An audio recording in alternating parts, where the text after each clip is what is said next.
안녕하세요, 김영준입니다. 루키큐브 두 번째 시간에서는 동상고 투수들을 알아볼 텐데요. 지금도 제 옆에는 최윤식 매니저가 나와 계십니다. 네, 안녕하세요. 자, 그러면 오늘 소개해드릴 선수가 이기순 선수, 네. 최현석 선수인데 네. 어떤 선수부터 소개를 해주실 건가요? 또 동상고 하면 또 자완이 유명한. 좌완 유명하죠. 그렇죠. 류현진. 네. 네. 같은 손은에서 이제 공이 나오는. 이제. 이기순 선수가 좌완이에요? 예, 그렇습니다. 오. 이기순 선수를 먼저 얘기를 해볼 텐데요. 이제 작년 성적을 먼저 보게 되면 10경기에서 2승 2패, 평균 자책점 6.11로 그렇게 썩 좋은 성적은 아니지만 그래도 2학년임에도 10경기에 나와서 이제 마운드를 지켰다는 점에서 작년 같은 경우에도 거의 3학년 투수들 둘 이후로 이제 3옵션 투수였기 때문에 굉장히 어떻게 보면 올해 이 선수가 에이스를 하는 거는 정말 어떻게 보면 동상고 입장에는 당연하다라고 그렇군요. 볼 수 있고요. 이기순 선수나 최현석 선수 같은 경우에는 아무래도 지금 시기가 이제 4월 16일이면 이제 주말 리그를 시작을 하거든요. 아무래도 4월 16일 날 맞춰서 이제 100%를 끌어올리는 단계이기 때문에 이번 측정에서도 두 선수는 전력을 해서 던지지 않았고요. 아무래도 부상 위험이 있다 보니까 이 선수 저희가 측정보다는 선수의 그 미래가 맞습니다. 중요하니까요. 맞습니다. 그래서 이 선수들 같은 경우에는 100%라고 하진 않고 한 70에서 80% 정도로 힘을 가지고 투구를 했다라고 보시면 될 것 같습니다. 네, 그 점을 좀 알아두셔야 될 것 같고요. 네. 자, 그러면 이 포심의 평균 구속은 어떻게 나왔나요? 이 선수 이기수 선수 같은 경우는 포심 평균 구속 같은 경우가 134km 정도, 그리고 최고는 아무래도 전력을 하지 않았기 때문에 135.4km 정도. 네, 거의 35. 평균과 최고 구속의 차이가 크지 않았고요. 그렇네요. 네, 감독님의 말을 빌리자면 감독님이 이번에 훈련하면서 이 선수가 140km까지는 끌어올렸다라고 하셨기 때문에 80% 힘에서 뭐 평균 34에서 35 이렇게 나왔다라는 거면 감독님의 말이 틀리지 않을 수도 있겠다라는 생각이 들었습니다. 그렇다면은 좌완인데 140을 던질 수 있다? 구속적인 경쟁력이 충분히 있네요. 그렇죠. 회전수 같은 경우는 어떤가요? RPM 같은 경우에 평균 2,144 RPM을 기록했거든요. 이것도 나쁘지 않네요. 네, 뭐 저희가 이제 프로 레벨에서의 RPM을 따져봤을 때 포심 같은 경우가 한 2,000에서 2,200 사이를 하기 때문에 그 바운더리 안에는 좀 속하지 않나. 그 메이저리그도 트레버 바우어 같은 선수들이 뭐 2,600, 700 찍기는 하지만 평균으로 내보면은 2,250회 정도가 평균이고요. 류현진 선수는 작년에 포심 평균이 1,996회였어요. 네, 저는 그거 보고 깜짝 놀랐어요. 네. 2,000이 안 되네. 네, 그러니까 이기순 선수의 이 RPM 회전수는 상당히 괜찮다. 네, 그렇죠. 뭐 물론 RPM이 안 좋다고 해서 못한다라고 보기는 류현진 어렵지만. 선수가 보여주고 있죠. 그쵸. 네, 동상고 선배인. 뭐 RPM이 안 좋아서 못한다라고 할 수는 없겠지만 그래도 어느 정도 프로 레벨 수준의 회전수의 바운더리 안에 들어간다라고 보면 될 것 같고요. 저는 사실은 그래서 요즘에는 RPM보다 더 관심 있는 게 익스텐션하고 릴리스 사이트 특히. 네, 맞습니다. 네, 그게 더 관심이 있어요. 네, 이게 뭐 특히 이 선수 릴리스 사이트가 재밌는 게 이 선수가 지금 프로필 상에 나와 있는 키는 178cm 정도로 뭐 투수치고도 뭐 그렇게 크지 않은 좀 작은 편에 속하는 키인데 릴리스 하이트가 1.9m입니다. 굉장히 높은 타점에서 실제로 경기를 봐도 이 선수가 굉장히 높은 타점에서 공을 때리는 선수거든요. 타점이 높다는 얘기는 그만큼 높은 곳에서 공을 던지게 되면 공이 떨어지는 하강 각도가 더 급격해지고 타자들 입장에서는 면이 아니라 선을 쳐야 되는 그런 어려움이 있을 수밖에 없고. 네, 굉장히 좋은 릴리스에 이제 공을 던지는 선수고 물론 슬라이더랑 커브의 타점도 굉장히 높았습니다. 슬라이더 같은 경우에도 릴리스 하이트는 1.91m로 이제 포심 패스볼과 거의 차이가 없이 한 1cm 정도 차이로 굉장히 높은 타점에서 구사를 했는데 다만 이 슬라이더의 평균 RPM이 1990을 기록했습니다. 네, 이게 아무래도 브레이킹 볼 같은 경우에는 회전을 많이 먹여서 각을 크게 꺾이게 만들어야 되는 구종이잖아요. 그러니까 원래 투수들 같은 경우는 포심보다는 브레이킹 볼의 회전수가 더 높게 나오는 게 정상이죠. 예. 프로 레벨에서도 슬라이더 같은 경우에는 그래도 한 2,300 사이가 3,400 사이나 아니면 직구와 포심 패스볼과 비슷한 한 2,200 정도 그 정도까지 바운더리가 형성되는데 이기수 선수가 아무래도 컨디션이 아직 많이 올라와 있지 않고 그렇다 보니까 아무래도 공을 좀 전력을 다해 던지지 않고 조금 편한 상태에서 던지게 되면 네. 회전이 좀 덜 먹는 경향도 있기 때문에 그럼에도 불구하고 굉장히 높은 타점을 구사하는 것은 정말 이 선수의 장점이 아닌가. 그렇군요. 네.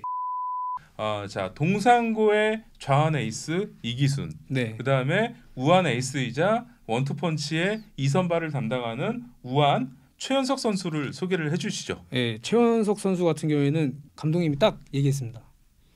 이 뭐라고요? 친구는 네. 제구가 되는 애다. 제구가 된다. 네. 엄청난 칭찬 아니에요, 그거? 그렇죠. 그러니까 네. 본인이 가지고 있는 공을 컨트롤을 정말 잘하는 투수다. 네. 작년에 최연석 선수가 이미 9경기에 나와서 평균 자책점이 3.38로 상당히 좋았어요. 네, 이게 비교해 볼 만한 게 네. 이기수 선수가 지난해 28이닝 동안 4사구가 이제 16개였던 그렇죠. 반면에 이 선수는 16이닝 동안 4사구가 4개입니다. 와, 역시 제구가 좋네요. 네, 나쁘지 않은 네. 제구력을 갖고 있어요. 네. 자, 그러면 앞서서 우리 최 매니저님이 말씀하신 대로 네네. 두 선수가 좀 7-80%의 힘으로 던졌다. 네네. 이거를 감안하시면서 그렇다면 포심 측정 결과는 어떻게 나왔습니까? 이 선수 같은 경우에는 재밌게도 포심만 던지지 않습니다.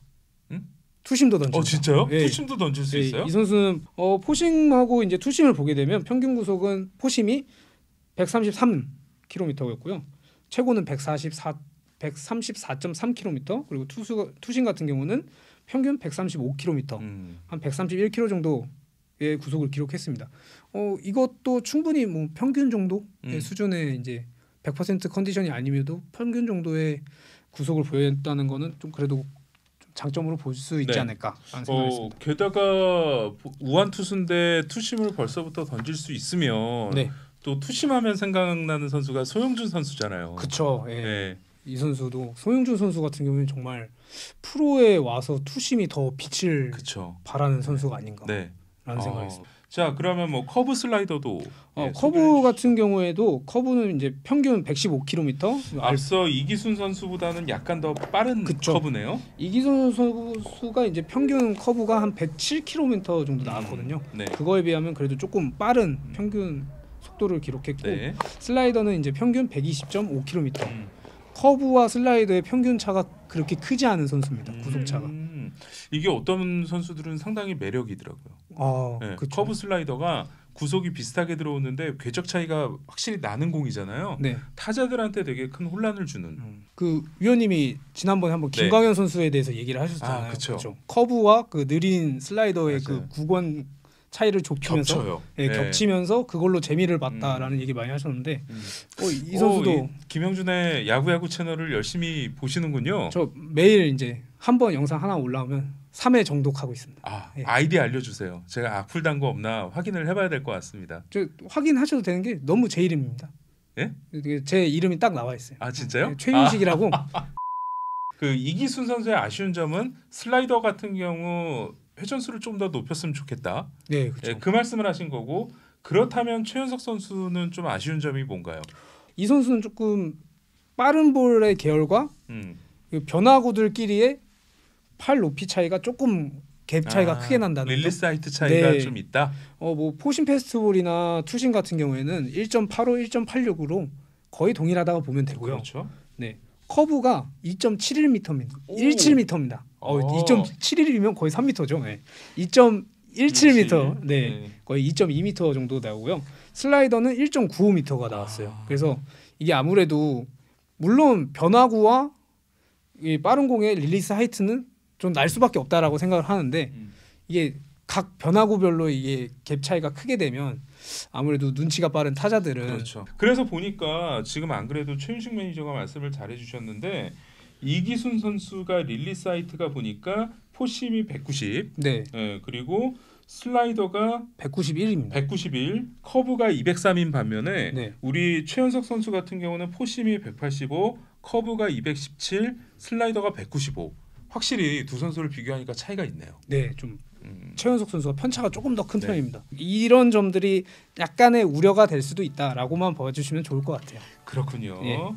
자, 이렇게 두 번째 시간에는 또 우리 동산고의 원투펀치를 알아봤는데, 자, 두 번째 시간 마친 소감 어떠세요? 일단 우선 촬영 이제 감독님이 너무 진행하는데 너무 많은 도움 주셔서 감사한다는 말 드리고 싶고 저는 동산고 이 선수들도 측정하면서 최은석 선수나 이기순 선수 같은 경우가 데이터 상으로는 그래도 좋은 공을 가지고 있는 투수이다 보니까 실전에서 이걸 좀 더 잘 발휘해 갖고 좋은 성적을 냈으면 좋겠다라는 응원을 남기고 싶네요. 네, 저희가 사실은 루키 큐브를 진행을 하는 게 이게 뭐 선수들의 약점을 찾아내고 이렇다기보다는 그렇죠. 장점이 워낙 좋은 선수들이 있다 보니까 장점을 더 키우고 약점 같은 경우 약간 이제 보완을 하면 네네. 훨씬 더 좋은 선수가 될 수 있다는 거를 좀 알려드리고 싶은 부분이 있고, 또 한 가지는 저는 우리 선수들이 이런 데이터에 대한 이해도를 조금 더 높이면 본인들이 더 성장하는데 훨씬 더 도움이 되지 않을까 싶어요. 맞습니다. 이 프로에서도 이제 데이터 야구, 한국 프로야구에서도 데이터가 워낙 이제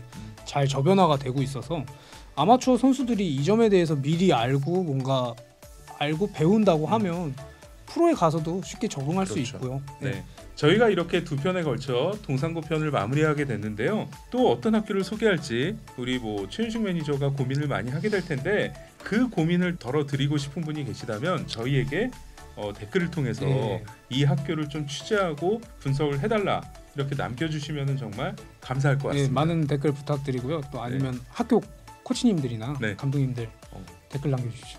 한국 야구의 미래를 알아보는 시간 루키 큐브, 다음 시간에 또 돌아오겠습니다. 안녕. 감사합니다.